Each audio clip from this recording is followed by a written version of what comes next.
From the State University of New York at Cortland, head coach Joe Brown and student-athletes Stephen Figueroa and Jake Casey. Coach, opening remarks? Thank you. It was a great battle with a very good team that probably reshaped this tournament with their opening victory over Worcester College. And we knew that they could run a lot. We knew that they were very aggressive hitters, and we happened to pick the right matchup. And that young man, Jake Casey, made us look very good, but we're very pleased with the competitiveness we had and came out and scored early, and a good victory for us. Coach, this only takes the fourth start of the season, and in an elimination game in the regional, he goes out and shuts them down complete game. What were you expecting from him entering the game? I think if you ask Jake, and we'll give him a chance, we expect that of him. And just because he's had 4 starts, we don't really create a 1, 2, 3, 4 at Cortland. We'll say you're a member of the pitching staff. I think going into this tournament, we had 11 or 10 different pitchers with victories this year, and Jake has had to take an unselfish role throughout the year and pitch out of the bullpen on occasion, and so it didn't lend itself. But he's totally capable of that, and I'm excited we've got him for a couple more years. Jake, you want to talk about your performance today? Yeah, I think it starts with Coach Brown and Coach C doing their homework.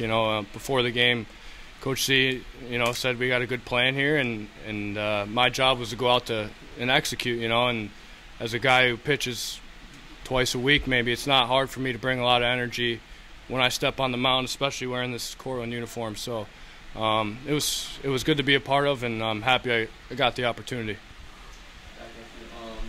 One real threat that Earlham had was in the top of the 7th. They had second and third, no outs. Big play in the game was Stevens diving catch.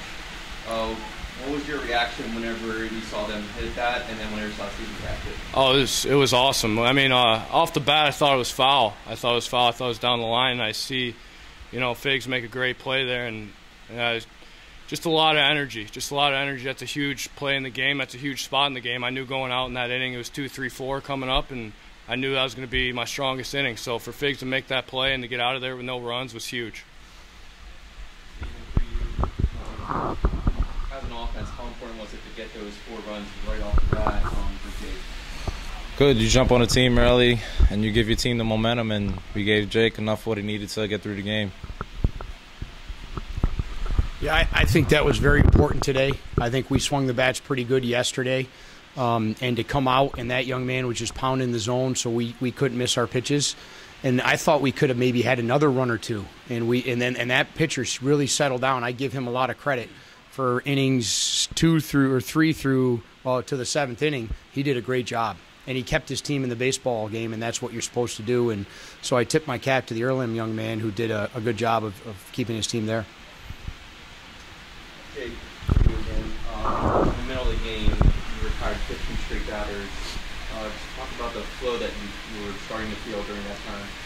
Yeah, sure. I don't know. I just kept telling myself, let's get stronger, let's get stronger. Every time I came off the field, I said, I got to be better. Next inning's got to be better. And just controlling the pace of the game was huge. And just that 7th inning, just silencing everything, and just capturing the moment was huge. And just pace of play was huge for me. Stephen, when you talk about playing behind, It's fun, and it's the same feeling with any other starters we had so far all season. We've had good starts from all of our pitchers, so we have confidence in everybody who gets on the mound, and we feel comfortable playing behind whoever's on the mound, so it feels good. One thing I'll add is we've had 3 quality starts in 3 games. And we're very pleased with that. When you get into tournament play, and I think the reason that Jeff Cook and Jake Casey can throw like this is we don't overwork them during the season. And he can easily go out and handle 130 pitches. He might have not thrown 130 pitches in his last 4 outings. And so he was strong in the 6th, 7th. I think he got better. But he had command of 4 pitches today. He had his curveball, his slider, his changeup, his fastball to both parts of the plate, and it makes it easy. And it makes it very difficult on any team, regardless who it is. When you have command of 4, you hope a pitcher goes in and has command of 2. He had 4. Any other questions? Thanks, guys. Thank you.